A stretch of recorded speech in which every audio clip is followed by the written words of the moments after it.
Here in Goiás, we are blessed because, first of all, is one of the most important grain producing states in Brazil. The second point, the poultry and swine industry moved fastly to this region because of the weather conditions. Here is hot and dry, and it's easy to control the internal environment in the the poultry houses.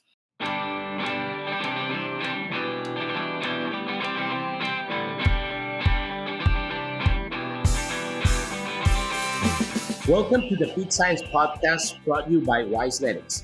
I'm Carlos Cavadal from Kansas State University, dedicated to bring you the latest insights and discussions from the feed science industry. Please get ready to expand your knowledge and stay ahead with today's episode. So today it is a great pleasure to have as a guest Professor José Henrique Stringhini. He's a full professor in poultry nutrition from the Department of Animal Science at the Veterinary Medicine and Animal Science College of the Federal University of Goiás. So, Professor, it's a pleasure having you here, and it's welcome to the Feed Science Podcast. And if you please can just tell for the audience a little bit about yourself and your background. Okay, hi Carlos. I'm really pleasure to be here with you. I'm a professor for 33 years in the University of Goiás in the central part of Brazil, and I'm working with poultry, especially broilers and laying hens, and some experience of breeders. And the idea is to talk a little bit about our Brazilian experience and what we are doing in poultry feeds and nutrition. Perfect. And I know the audience will be very excited to hear on what you're going to be saying today, and especially to understand well the poultry and the feed industry from Brazil. And I know that you have a lot of experience from research, academic, and also international. So this is also very good. So just to get to know you a little bit, Professor Jose, if you don't mind, just tell us a little bit how your career, how do you end up there in Goiás for 33 years being a professor?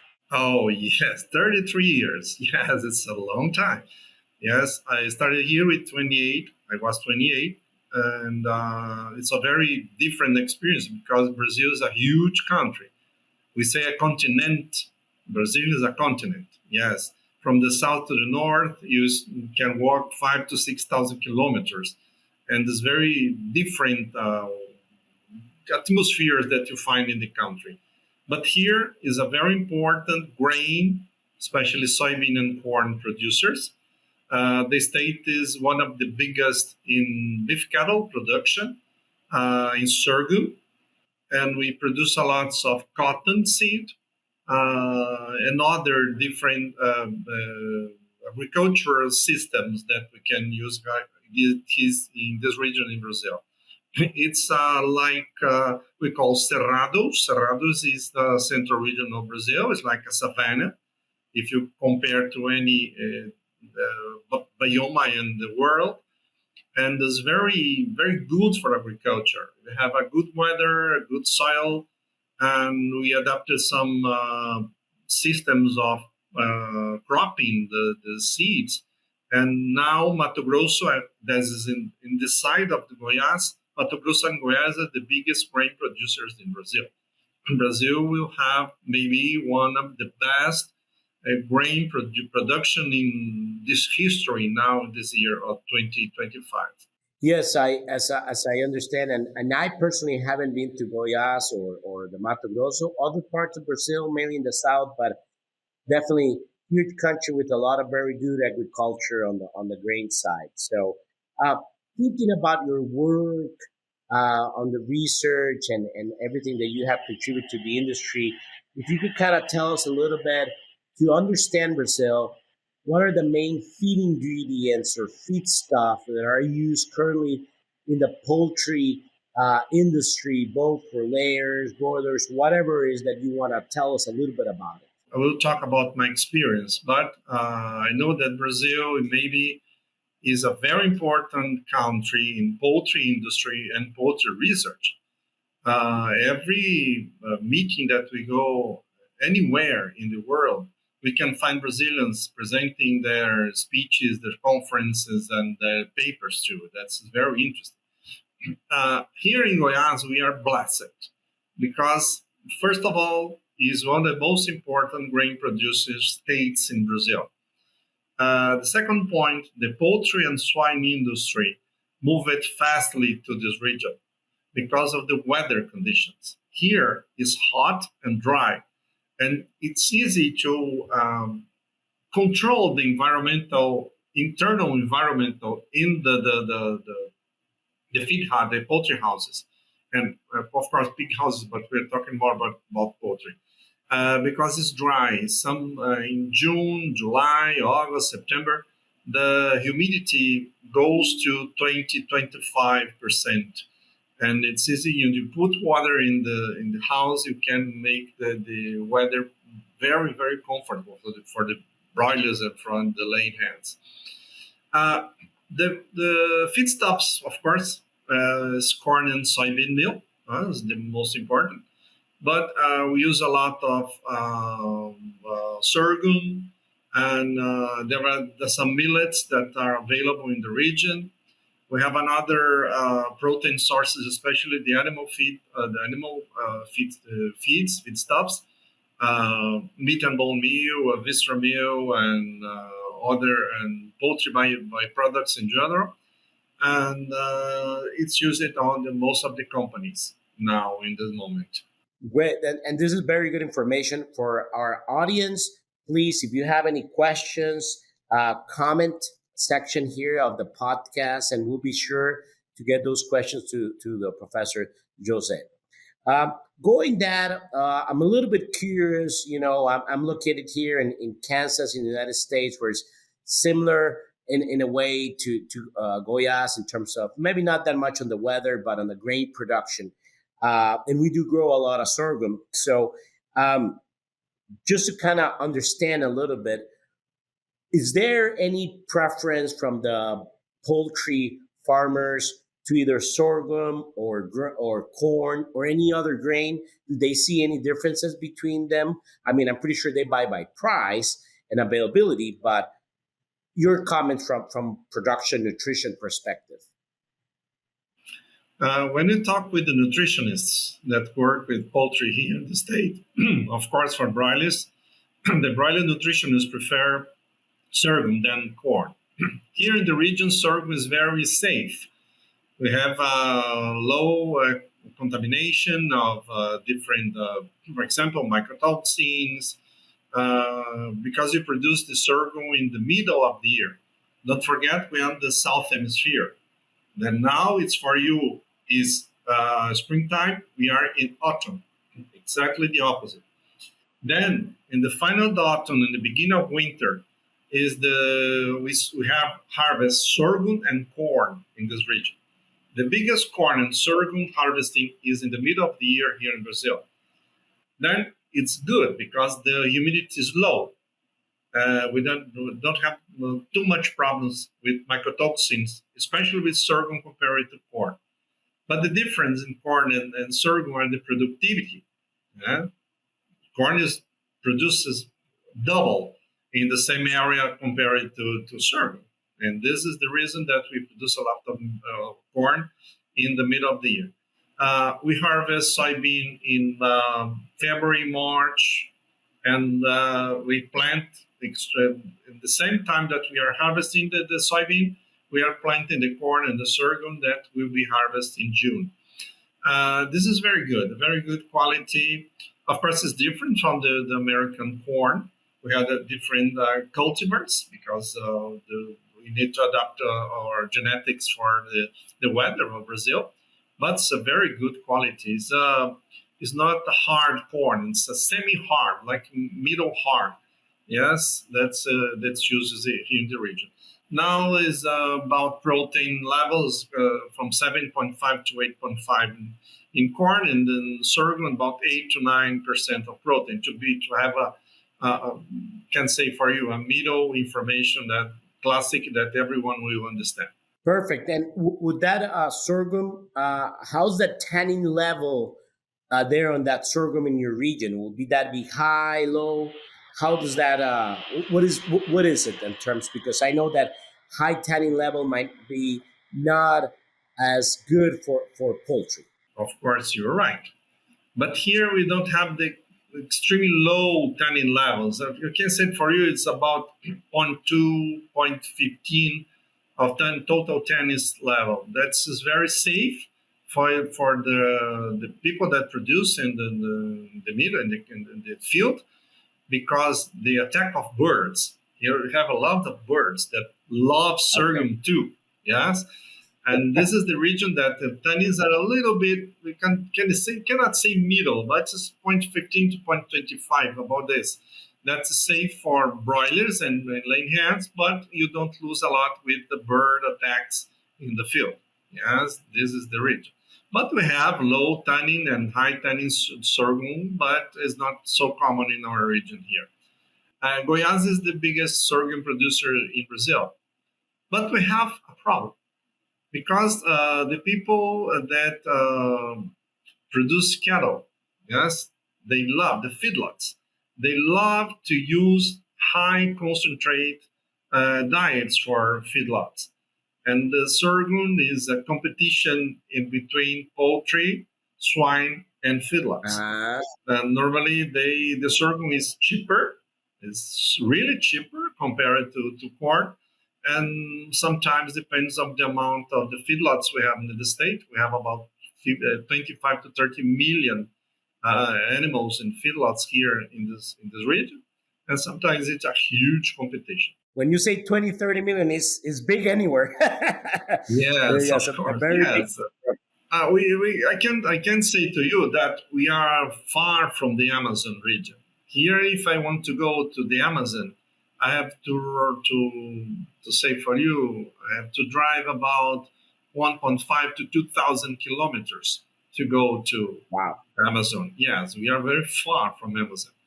And this is it's quite different. Is kind of say to you, Brazil is a continent like USA. USA is big too, but Brazil is a continent. Yes, sometimes the people don't Yes. have idea what are really the Brazilian biomass here. Wow, that's very impressive and very happy to see.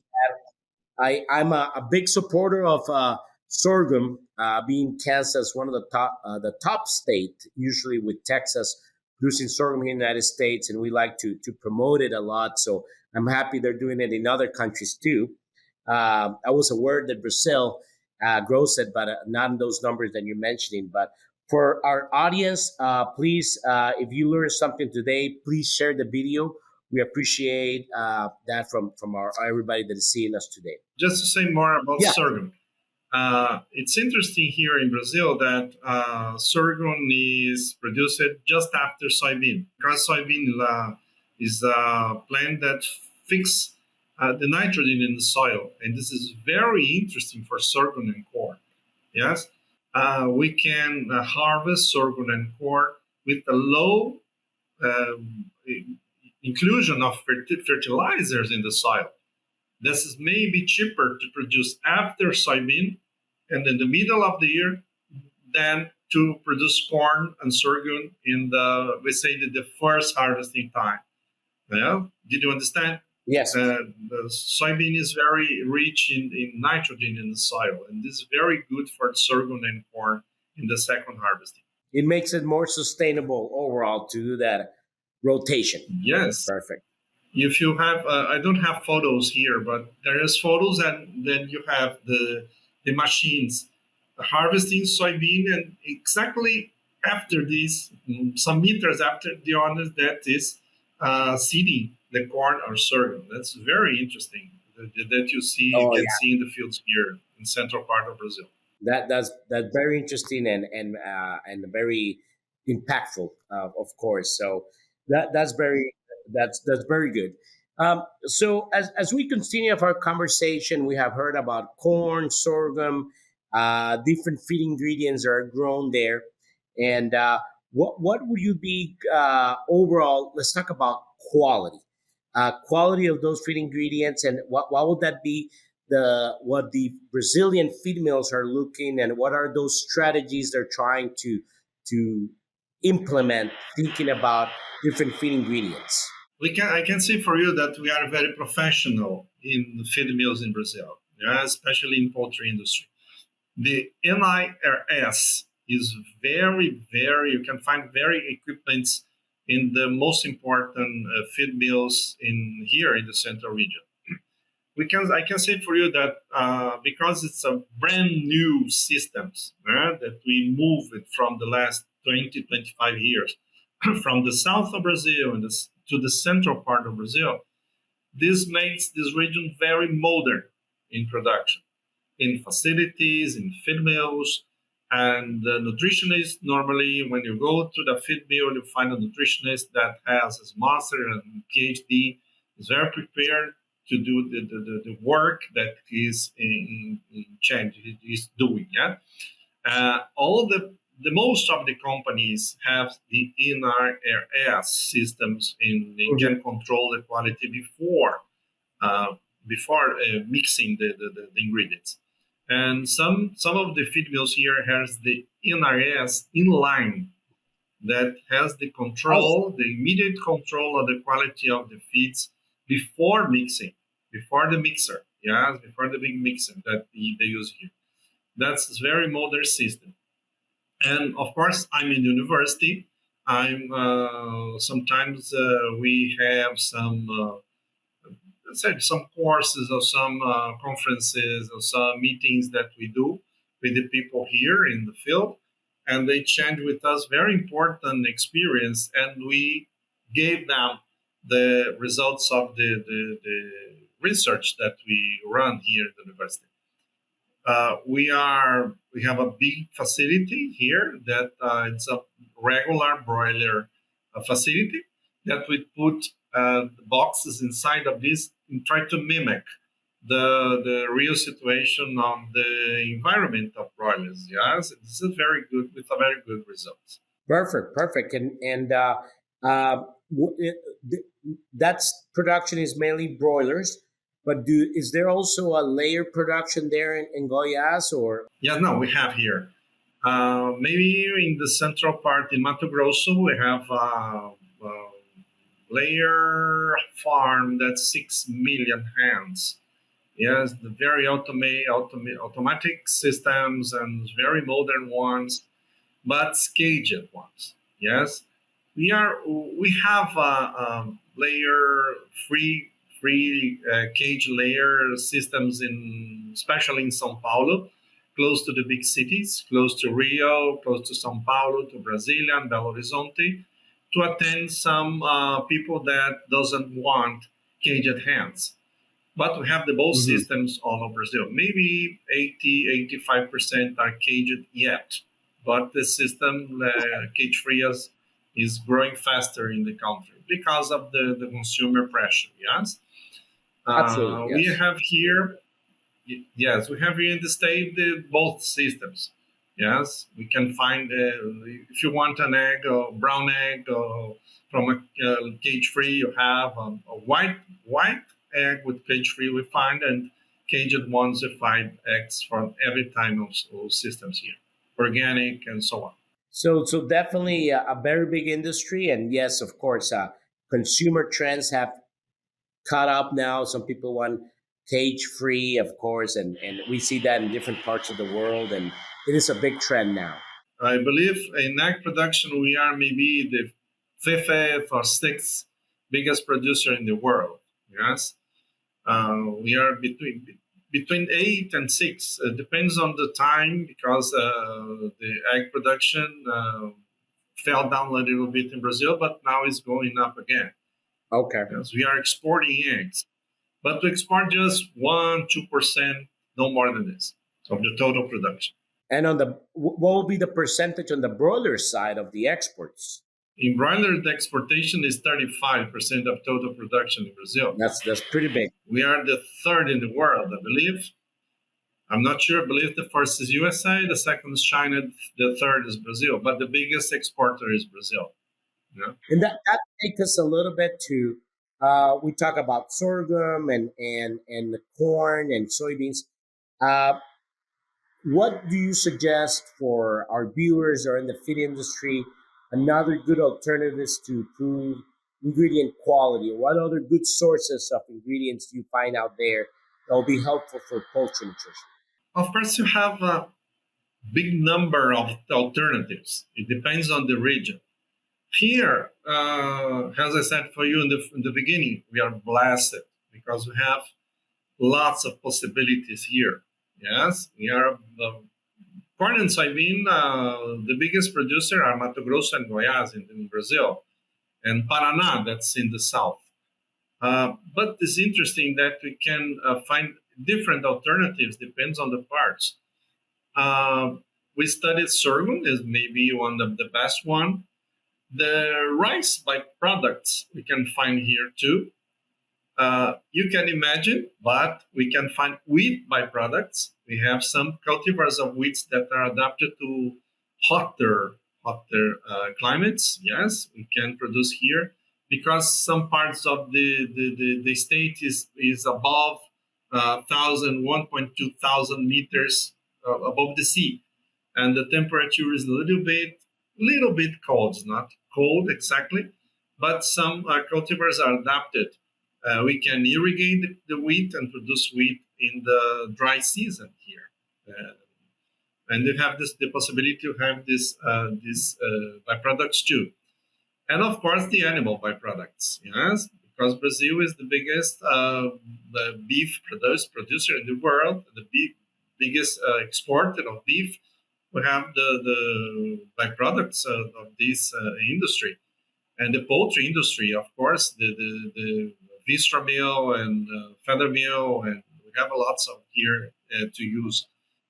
If you have a good quality, a good NIS in your company, and you control the quality of these products, oh, they are safe a lot. Eh? I don't believe that you don't need to add. Okay, yeah, and so I'll, I just want to complete what I'm talking about the ingredients. Yes, with the possibility of having different additives like enzymes, probiotics, prebiotics, and of course, so mycotoxin binders. That's very important products. You have a great possibility to use lots of alternative feeds, and you have this possibility. Uh, Brazil is a big cotton seed producer too.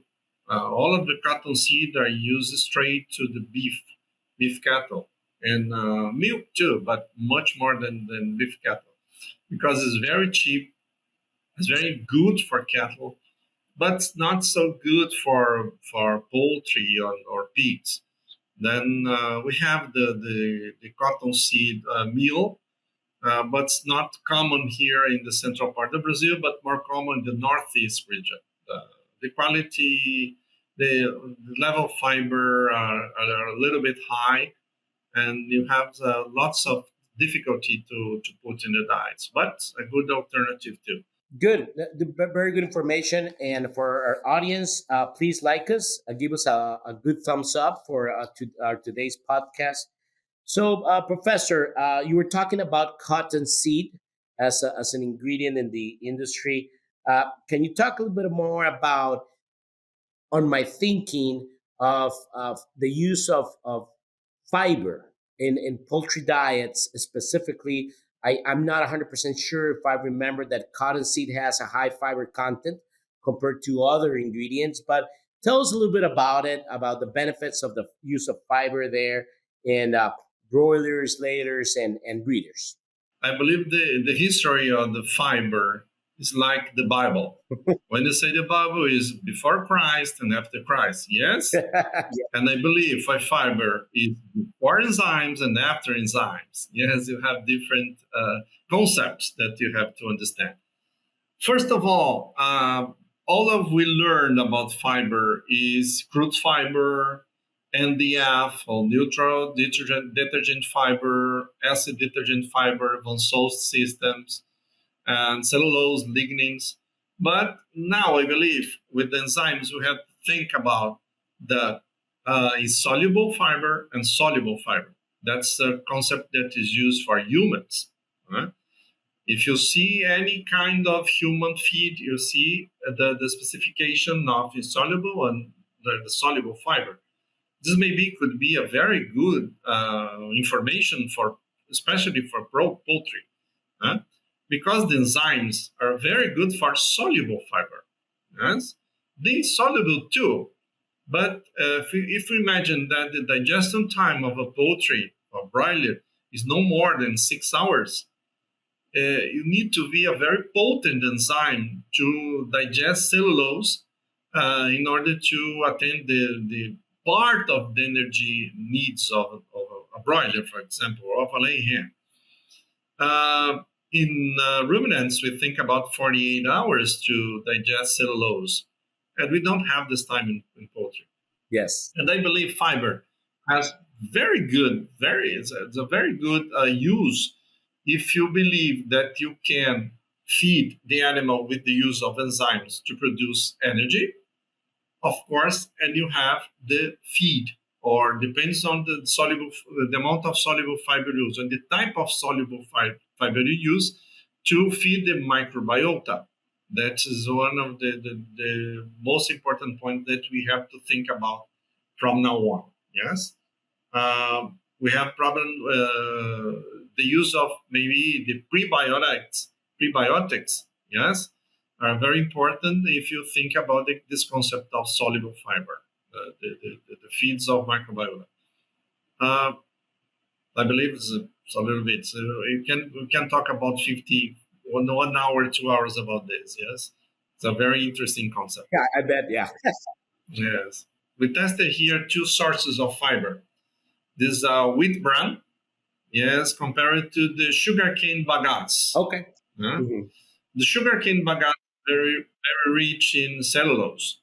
We tested it for laying hens for pullets, yes, with a very good results in, especially when we compare the one that didn't have the bagasse in the feed, the maturity of the intestines, especially in the end of the pullet time, when the transition to the laying hen is wonderful, because we have a very strong and very can see physiologically mature intestine to prepare for the egg into the laying period. That's it's very interesting opportunity to have to use. Bagasse is more rich than of cellulose compared to the wheat bran. It's time for our famous three. Evonik Animal Nutrition is committed to ensure food security and safety while reducing the ecological footprint of animal farming. Its products and services use evidence-based solutions that seek to promote animal welfare and reduce reliance on natural resources. All this is underpinned by long-standing industry partnerships and deep customer understanding. Evonik's focus on efficiency, sustainable, healthy nutrition, and collaborations with livestock farming partners creates value for customers and consumers.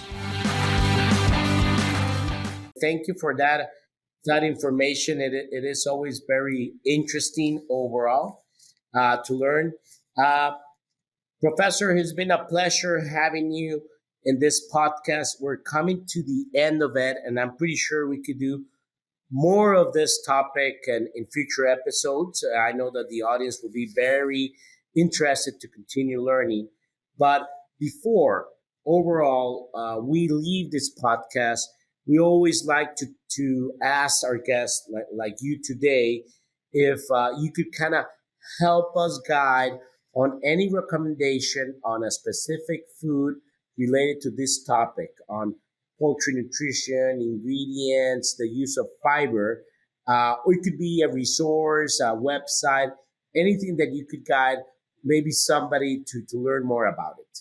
I don't have a specific one to talk about, especially about the feed ingredients of fiber, but I understand that maybe one of the best information source that we have is the Brazilian tables that we have Brazilian tables of feeds and animal poultry and swine requirements. That maybe we have one of the most interesting sources for feed composition. Yes, this is available in English, Spanish, and Portuguese for the ones that are interested in. And I believe it's a very good source that you can find there a very good composition of ingredients. I believe it's 110 ingredients that are listed and tested by the University of Souza in the central here in Brazil, and I believe is a very good source for consulting one. We have a PDF free that you can find in the university. That's perfect for me, in my opinion, of course. Yeah. And I'm aware that those tables, Brazilian tables, are used worldwide. So I could definitely agree on that. Uh, Thank you for that information.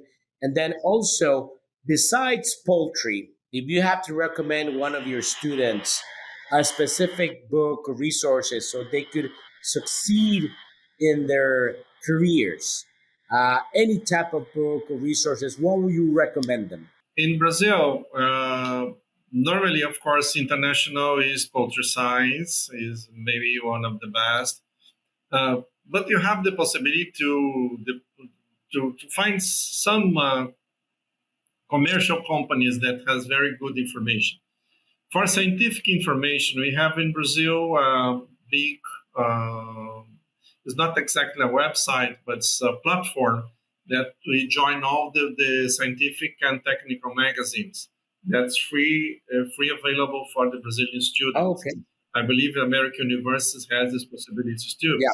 Yes, the Brazilian government pay for the Ministry of Education, and we have the access of maybe of the most important poultry magazines, poultry journals, scientific journals, technical in the world. I always recommend to my students to see poultryscience.org. Is the Poultry Science Association. Yes. And WPSA is a very good one that I recommend that, of course. And I don't have I can serve for you. For me, any information is very good. The companies has very good possibilities to share information. I remember now that there is one website, is feedipedia.org, I believe. Feedipedia that is hosted by Inrae from France. Yes. That you have I researched that about 1.5 thousand different feedstuffs in the world. For me, it's very rich information that you have there. Yeah? Yes. Feedipedia. Then internet is Yeah. you don't have a lot of possibilities in internet. This is the main ones that I love to recommend. Perfect. And this is great information. And once again, thank you very much, Professor Jose, for joining us today. And with that, this concludes another episode of the Feed Science Podcast presented by Wisenetics. Thank you for our audience for joining us today. Please don't forget to subscribe to our podcast and stay updated for future episodes. If you enjoyed today's episode, please leave us a review. Your feedback is very valuable for us. Until next time, this is Carlos Campoabadal from the Feed Science Podcast signing off. Thank you very much.